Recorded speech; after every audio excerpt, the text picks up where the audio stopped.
Hello, my name's Wynford Dore. This message is for two distinct groups of people.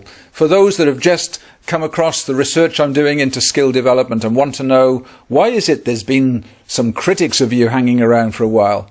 And the second group is those who've known me from several years ago when I was doing all the work with thousands of children and adults with various types of learning difficulty. And in 2008, as far as they were concerned, I disappeared off the scene, and they want to know what have I been doing ever since. So there's two groups, and I'll tell you. Well, what happened in 2008 was that we'd got amazing research, amazing ways of transforming people without drugs, using exercise-based therapies that were taking away the symptoms.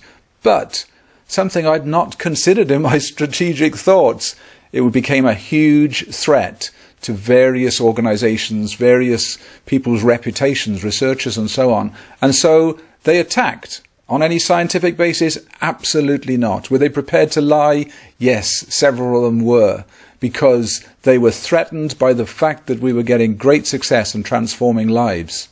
So what's happened since? Well, in 2008, the attacks were so great that new people who had not tried it became very wary about trying it. All those that had tried it, thrilled, excited, and many of them keep in touch to this day, and thank you for that. But for those that hadn't tried it, they became wary. It became impossible to keep all those clinics open. I was subsidizing all of them going around the world. I'd put many, many millions of pounds into this. Why? Why did I do it? Because I had a daughter that attempted suicide. She'd suffered very, very badly with learning difficulties. Amazing girl, wonderful teachers, but could not learn basic skills at that time.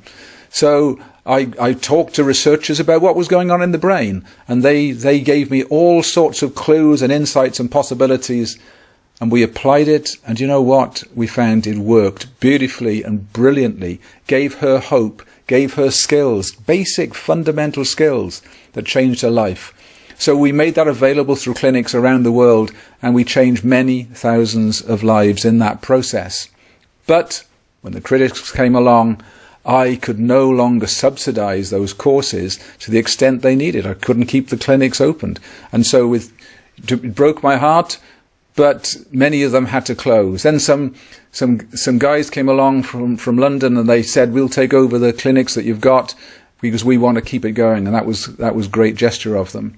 I was so ill, I was so exhausted from having pursued my life purpose, because my pursuit of helping my daughter had become so important to me. I'd been a businessman for many years, I'd been very successful, so I'd got assets that I could put into this project to put something back, help Susie, help thousands of others, but it drained me. So I was so ill, I was so mentally and physically drained, I took 18 months off. Then one day I woke up and realized I don't really believe that all of these people that have been labelled with such negative things really should be left like that, because they've got huge potential. And we started working on an app. I didn't want clinics anymore. I wanted an app that was all about skill development, bringing out the potential of children with autism, or children that couldn't read or write or concentrate. They'd got skills hidden there. In fact, many of them were brighter than the average. So I realized that it was my job to come up with something that was all about skill development, that was very accessible, very affordable to all. So guess what? I put a few more million into that project this last few years, and enjoying it so much. We had our first world champion last year, and we've had countless stories of children along the way and adults whose lives have been transformed. So that's what I'm up to now. And we've got products now for the corporate world to help people perform far better in their work, be more confident, less stressed, and so on. We've got products, of course, for children, and we've got products for the elderly, and we've got products for athletes, all of them drug-free, things you can do at home, all online. And so that's an exciting phase. But something else has happened in my personal life, and that is at the end of last year I met my soulmate. Ninko Moditsen is her name, and when I met her, she's from Denmark, when I met her, I realized that her life story was so parallel to mine. She'd had a child with serious autism, And when he's a young boy, the authorities wanted to lock him up and said, look, just lock him up, put him away. And she said, I can't do that. And she toured the world looking for nutritionalists, looking for doctors who understood how to detox. And she came up with some programs. And guess what? She transformed her son's life.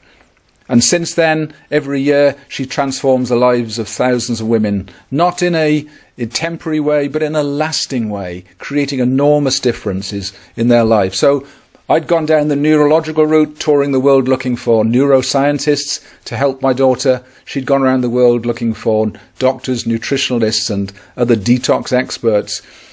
When we got together, we realized we'd got a joint life purpose.